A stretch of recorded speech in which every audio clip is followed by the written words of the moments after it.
नमस्ते, हेलो, आप सबका world forum for art and culture के इस सेशन में स्वागत है। World forum for art and culture एक ऐसा मंच है जिसने विभिन्न संस्कृतियों, धर्मों और राष्ट्रीयताओं के लोगों को कला के धागे से एकजुट किया है। World forum for art and culture 2.8 million plus artist के साथ 156 प्लस कंट्रीज और 12 गिनीज वर्ल्ड रिकॉर्ड रखता है और साथ ही साथ 2 वर्ल्ड कल्चरल फेस्टिवल का भी आयोजन कर चुका है। इसके अलावा world forum for art and culture घर घर कला पहुंचाने के उद्देश्य से ऑनलाइन प्लेटफॉर्म के साथ संगीत, वाद्य, नृत्य और लोक कला सिखाते हैं, जहां सुप्रसिद्ध कलाकारों से आप भी घर बैठे सीख सकते हैं। ऐसे ही एक महान कलाकार आज हमारे साथ जुड़ रहे हैं for the session called stories of Krishna. आज हमारे साथ जुड़े हैं बादशाह तराना विश्व प्रख्यात पंडित रतन मोहन शर्मा जी। पंडित रतन मोहन शर्मा जी एक भारतीय शास्त्रीय गायक हैं। आपका संबंध मेवाती घराने से है। पंडित रतन मोहन शर्मा जी संगीत मार्तंड्य पंडित जसराज जी के प्रमुख शिष्य हैं। आप शास्त्रीय संगीत के रूप, ख्याल, तराना के साथ साथ हवेली संगीत, टप्पा और भजन के लिए प्रख्यात हैं। आपको भारत में सुरमणि और सुर रतन के रूप में भी जाना जाता है। पंडित रतन मोहन शर्मा जी के नाम 300 से भी ज्यादा भजन और आध्यात्मिक एल्बम्स हैं और गायत्री मंत्र जैसे उनके ट्रेंडिंग एल्बम्स दुनिया भर में 5 लाख से अधिक प्रतियां में बिक चुके हैं और लोग सुन चुके हैं। प्रणाम पंडित जी। तो पंडित जी, आपके पास 300 से भी ज्यादा बेस्ट सेलिंग एल्बम्स हैं जो अलग अलग देवी देवताओं को समर्पित हैं। तो आपको किस चीज ने प्रेरित किया कि आप इस संगीत में जाएं, हवेली संगीत चुने? हवेली संगीत चुनने का तो ये था कि मेरे गुरुजी पंडित जसराज जी और मेरे जो मामा भी हैं, वो ये 1975 में जब सूरदास जी का 500 साल पूरे हुए थे, तो उस उपलक्ष्य में HMV ने एक एल्बम निकाला था, सूर पदावली। उस समय हमारे गुरुजी ने ये सूर पदावली निकाला और वो कीर्तन जो बहुत अच्छे लगे, मुझे बहुत अच्छे लगे। और ये जो हवेली संगीत है, ऑफ कोर्स ये बहुत पुराना संगीत है, बहुत ही मधुर संगीत है, मगर ये जो इसको इस समय बहुत पॉपुलर करने में हमारे गुरुजी का बहुत योगदान है। तो उन्होंने जब ये गाया, इसके जो तो गाया तो बहुत लोगों ने पसंद किया और ऑफ कोर्स इतना अच्छा गाया, इतना अच्छा हुआ, तो मुझे भी बहुत अच्छा लगने लगा और फिर हम लोग भी सीखने लगे। उसके बाद जब मुझे मौका मिला तो मेरी बहुत सारे मैंने एल्बम किए हवेली संगीत के भी। मैं आपको ये बता दूं कि हवेली संगीत इसका बाद में नाम पड़ा, पहले इसका नाम है पुष्टि मार्गीय संगीत। और ये सारे कृष्ण के कीर्तन इसमें गाए जाते हैं और इसको अष्टछाप सखा मतलब कीर्तन भी कहते हैं। महाप्रभु वल्लभाचार्य जी ने इसकी शुरुआत करवाई। अब तो कृष्ण के बहुत अनन्य भक्तों में से एक है। तो उन्होंने जब इसका शुरुआत करवाई तो उनके 4 शिष्य थे जो जग प्रसिद्ध है सूरदास जी। आपने सूरदास जी का नाम सुना ही होगा, संत सूरदास जी। सूरदास जी भी उनमें से थे, कुंभन दास थे और कृष्णदास थे। तो 4 ये इनके शिष्य और 4 उनके बेटे विठल नाथ जी, गोस्वामी विठल नाथ जी के। तो ये कुल मिला के 8 शिष्यों को इन्होंने जो भगवान की लीलाओं का वर्णन किया और गा के, तो ये हमारे हिंदी साहित्य की बहुत बड़ी मतलब धरोहर भी है। और वल्लभाचार्य जी ने तो ये संगीत को बहुत बढ़ावा दिया। संगीत के साथ ही आर्ट फॉर्म को, मतलब जो चित्रकारी है उसको पिछवाई कहते हैं। तो पिछवाई भी बहुत अच्छी, मतलब उसका भी बहुत उन्होंने सपोर्ट किया। और अलग अलग प्रकार के जो व्यंजन है जो भगवान को चढ़ाए जाते हैं, तो वो भी उसके ऊपर भी उन्होंने बहुत ध्यान दिया। तो ये बहुत सारी जो ये कलाएं हैं, इसका महाप्रभु वल्लभाचार्य जी ने बहुत बहुत सपोर्ट किया। और संगीत को तो ऑफ कोर्स उन्होंने बहुत, क्योंकि ये जो संगीत है, अब कहेंगे कि भाई ये भजन नहीं है जी। ये भजन नहीं है। इसका कारण ये है कि हवेली संगीत वो संगीत है जिसमें भगवान से कुछ मांगा नहीं जाता। एक समय की बात है, मैं आपको बताऊं कि जब सूरदास जी वल्लभाचार्य जी के शिष्य बने, तब उन्होंने कहा कि पहले सूरदास जी लिखते थे, अब मैं नाचो बहुत गोपाल, या हे मतलब भगवान मुझे भी आप तारो, भव सागर से तारो वगैरह वगैरह, ये ऐसे बहुत लिखते थे। तब उन्होंने कहा कि ये ऐसे क्यों भजन लिखते हो? तो बोले कि महाप्रभु जी मुझे यही नजर आता है। तो बोले कि जाओ जमुना जी में जाके नहा के आओ। तो जमुना जी में नहा के आए, तो उन्होंने कहा कि अब कैसा लग रहा है? तो बोले मुझे तो वही नजर आ रहा है। तो ऐसे कहते हैं उनको 7 बार भेजा जमुना जी में नहा के। और 7वीं बार जब आए नहा के, तब उन्होंने कहा कि अब मुझे और कुछ नहीं दिख, मैं नजर नहीं आ रहा हूँ, मुझे सिर्फ भगवान की लीलाओं का वर्णन, लीलाएं नजर आ रही। तो ये जो हवेली संगीत है, इसमें सिर्फ भगवान की लीलाओं का वर्णन है, भगवान की लीलाओं का डिस्क्रिप्शन है। ऐसा नहीं कि कवि कह रहा कि आप तार दो या कुछ नहीं। मैं आपको एक पद सुनाऊं, आप बिल्कुल कहें तो बिल्कुल, सुनाओ। बिल्कुल बिल्कुल प्लीज। जागो कृष्ण, जागो कृष्ण, जागो कृष्ण, यशोदा जो बोले, ये अवसर को सोवे हो, ये अवसर को सोवे हो, गावत गुण गोपाल ग्वालिनी, हरखत दयो बिलोवे हो, जागो कृष्ण, जागो कृष्ण, यशोदा जो बोले, जी जी। वेणु मधुर ध्वनि महुवर बाजे, वेत गहे कर से ली हो, अपनी गाय सब ग्वाल दुहत है, तिहारी गाय अकेली हो। यशोदा जी कह रही है कि सारे ग्वालों ने, सारे गोपाल गायों को दूध निकाल लिया है, और सिर्फ तुम्हारी गाय जो है वो अभी तक इंतजार कर रही है, तिहारी गाय अकेली हो।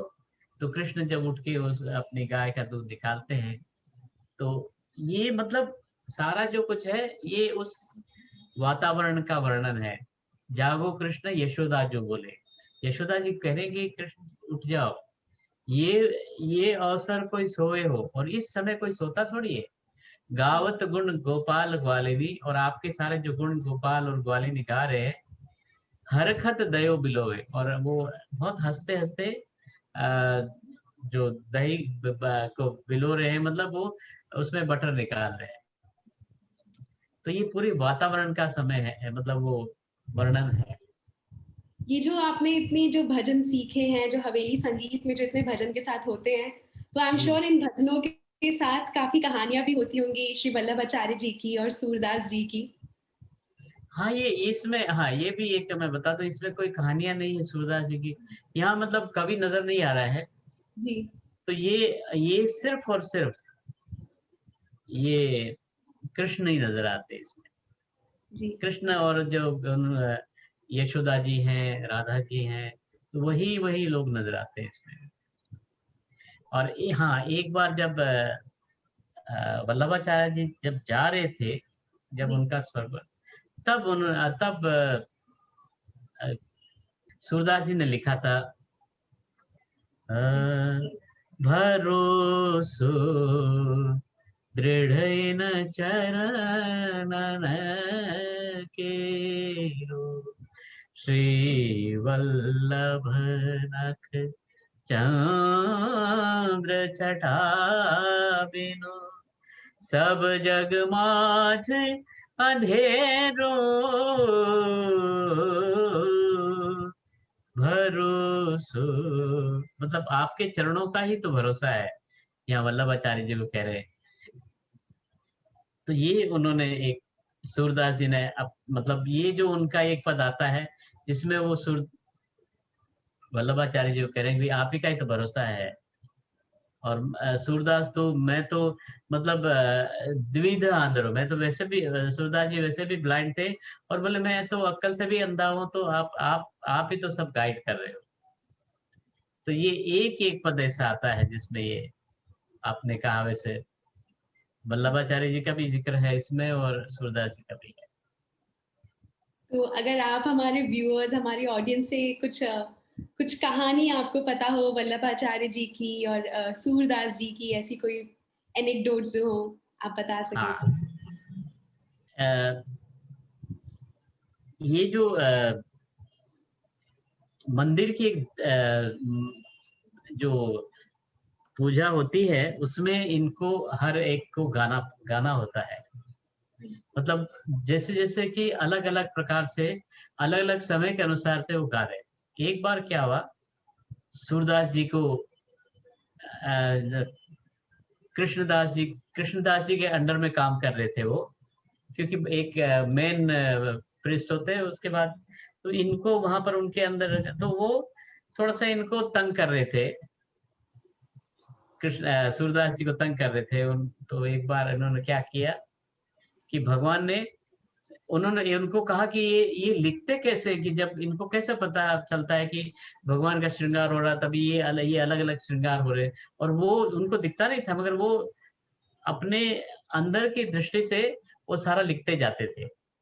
तो एक दिन कहा कि इन्होंने कुछ अपना सोच रखा होगा कि इसके बाद ये, तो एक दिन क्या हुआ कि भगवान के वो पूरा कपड़े पहनाया ही नहीं, मतलब पूरा श्रृंगार हुआ ही नहीं, और ऐसे ही वो पर्दे खोल दिए कि हाँ सूरदास जी आप गाइए।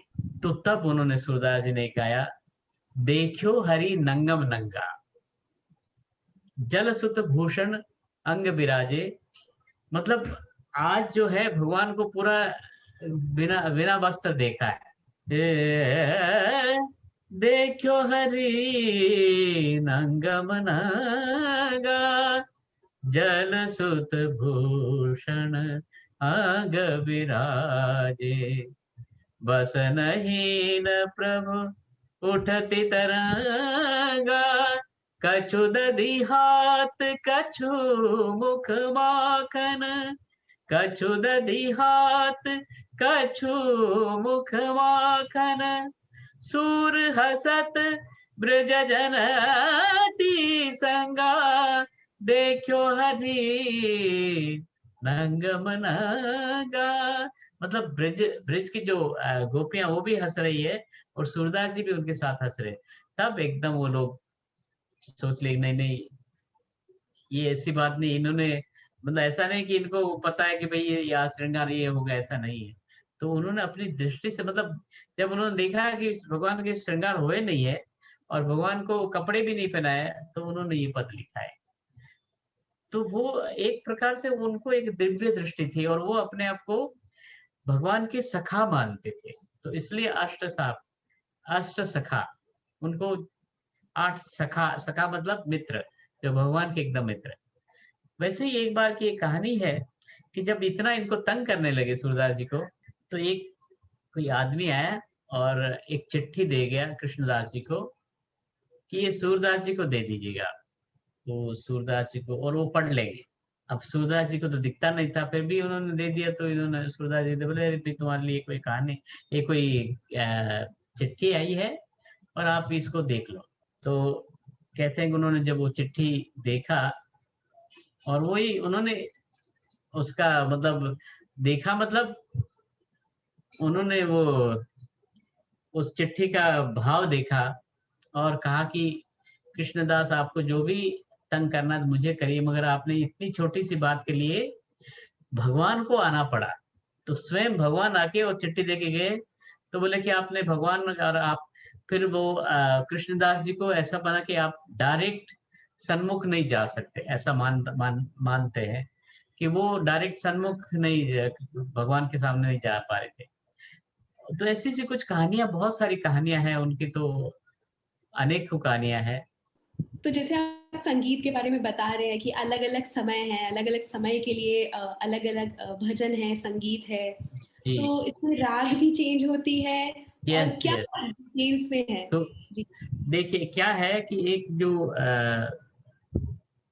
नॉर्थ इंडियन क्लासिकल संगीत जो है, उसको हिंदुस्तानी, मगर मैं इसको हिंदुस्तानी नहीं कहूँ क्योंकि हिंदुस्तान तो पूरा हिंदुस्तान ही है। हमारे यहाँ पर ये, हमारा ये एक देश ऐसा है जहाँ पर दो इतनी जबरदस्त पद्धति है। एक कर्नाटक पद्धति जो साउथ इंडियन क्लासिकल है, और एक नॉर्थ इंडियन क्लासिकल, और दोनों ही अपने आप में बहुत बहुत बड़े बड़े हैं। और वो ऐसा कोई देश में ऐसा है ही नहीं। यही हमारा ही एक देश ऐसा है जिसमें, और हमारे देश ही एक ऐसा है जिसमें संगीत को इतना स्थान बढ़ा दिया है। आप देखिए ना, जो अ, 4 वेद है हमारे, जो भारतीय संस्कृति के एकदम 4 पिलर है माने जाए तो, चारों वेद, उसमें एक वेद तो पूरा संगीत पर ही है, जैसे सामवेद जो है, साम यानी कि संगीत। तो संगीत को कितना बड़ा सम्मान है।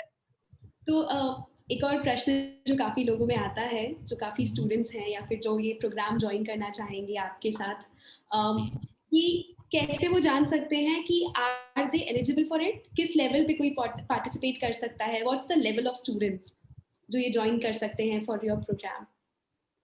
देखिए थोड़ा बहुत सुरों का थोड़ा बहुत पता चलना चाहिए, और फिर ये क्या है, ये संगीत जो है, ये इसको हम भगवान का प्रसाद मानते हैं। तो प्रसाद तो कोई भी ग्रहण कर सकता है। हाँ, वो कितना उसमें से उठाता है वो उसकी एक अपनी काबिलियत है, मगर ऐसा कोई ये नहीं है कि ये नहीं कर सकता, वो नहीं, को सभी सीख सकते हैं। अब कितना सीख सकते हैं वो उनकी एबिलिटी पर है। और संगीत एक ऐसी चीज है जो हर किसी को खुशी पहुंचाता है। अब मैं ये संगीत को ही नहीं कहूँ, नृत्य भी खुशी देता है, मगर संगीत बहुत ज्यादा भगवान के करीब, क्योंकि भगवान विष्णु ने स्वयं कहा है, जब नारद जी ने पूछा था भगवान आप कहाँ रहते हो, कि नारद आपको तो सब पता है, बोले फिर भी मैं संसार के लोगों के लिए पूछ रहा हूँ। तो भगवान ने स्वयं कहा था, नाहम वसामी वैकुंठे, मैं वैकुंठ में नहीं रहता हूँ। नाहम वसामी वैकुंठे योगी नाम हृदय नच, और योगियों के हृदय में भी मैं नहीं रहता हूँ। मद भक्ता, मेरे भक्त लोग, मद भक्ता यत्र गायंती, जहां पर मेरे भक्त लोग बैठ के गायन करते हैं, मद भक्ता यत्र गायंती तत्र तिष्ठामि नारद, और वहां मैं रहता हूँ जहां पर मेरे भक्त लोग संगीत गाते हैं, बजा। तो ये स्वयं भगवान ने कहा है। हाँ, तो जी। वही मैं कह रहा हूँ कि संगीत एक ऐसी चीज है कि भगवान को बहुत पसंद है।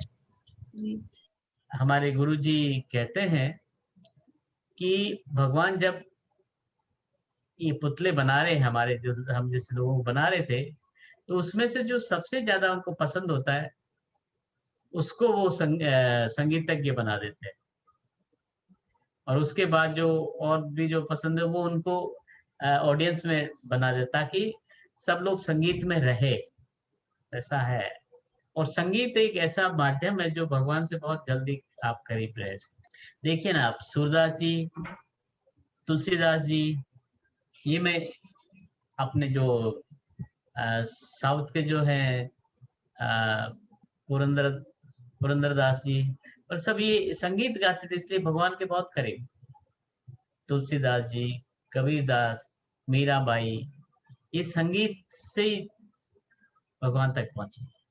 आई एम श्योर कि आज जो हमको सब सुन रहे हैं, आपको जो सब सुन रहे हैं, उन सब पे भी ईश्वर की काफी कृपा है, इसलिए उनको आपका मधुर संगीत सुनने को मिला। तो आप में से काफी लोग जो पंडित जी से सीखना चाहें, वो सब worldforumforartandculture.com/haveli-संगीत पे जाकर इनके अपकमिंग प्रोग्राम के लिए रजिस्टर कर सकते हैं और आप खुद पंडित रतन मोहन शर्मा जी से सीख सकते हैं। थैंक यू सो मच पंडित जी, आपने हमें अपना समय दिया, धन्यवाद। Thank you so much. तो आप सबने मेरा आपके सारे दर्शकों को जो सुनने वाले हैं उन सबको मेरा बहुत बहुत नमस्कार, और आपने मुझे ये ऐसा मौका दिया उसके लिए आपका भी बहुत बहुत धन्यवाद। आपने अपना बहुमूल्य समय दिया, उसके लिए धन्यवाद।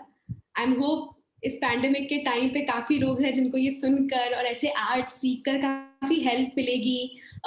बच्चे हैं, बड़े हैं, सब हैं जो इन सब चीजों से लाभान्वित हो सकते हैं। धन्यवाद। Thank you so much and जय गुरुदेव पंडित जी।